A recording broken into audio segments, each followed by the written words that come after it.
I just want to briefly explain box and whisker diagrams.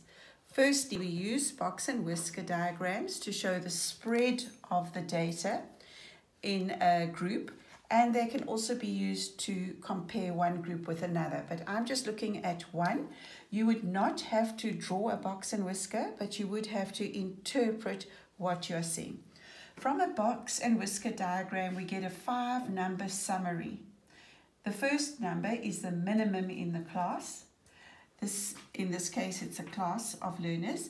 The second number is the quartile 1.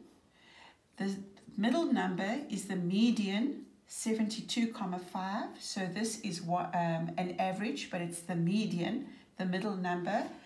This is quartile 3, 80.5, and this is the maximum. Right, I've got a few questions lined up. Mrs. W has 16 pupils in her class. What was the top mark? That's an easy question. There it is. 90 was the maximum achieved. How many learners got less than 68.5? 68.5 is quartile 1.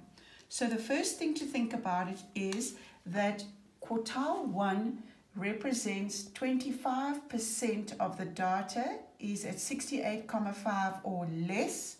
75% of the data is above. So basically 25% of Mrs. W's class got less than 68.5%. So we can go 25 over 100 times 16 pupils and we will get 4. So the answer is there were 4 learners.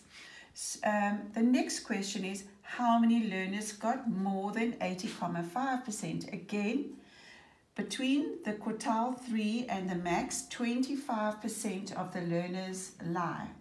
So again, 25 over 100 times 16 equals 4. 4 learners got between 80.5 and 90. You might think that looks peculiar because this little whisker is very much shorter than this whisker on this side. But remember, this is not showing how many people got this. It's showing the spread.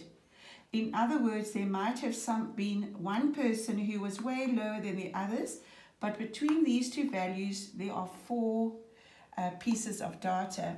And between this value and 90, there are also 4 pieces of data. In other words, 4 learners got that. Next, I ask how many learners got between 68.5 and 80.5. So we're looking at the middle 50%. Remember, your quartiles and your box and whisker diagrams divide up the data into quarters.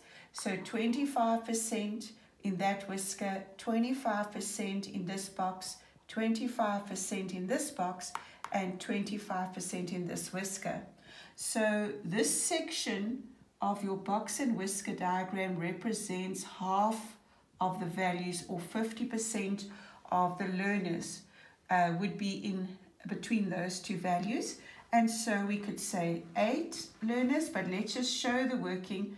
50% times 16 equals 8. Last question, what is the interquartile range for this class? Interquartile range is the Q3 minus the Q1. So that would be 80.5 minus 68.5. Right, and that would give us 12. Right, that is the IQR. I hope that has helped you to understand box and whisker diagrams and will help you to answer some of the questions. Thank you.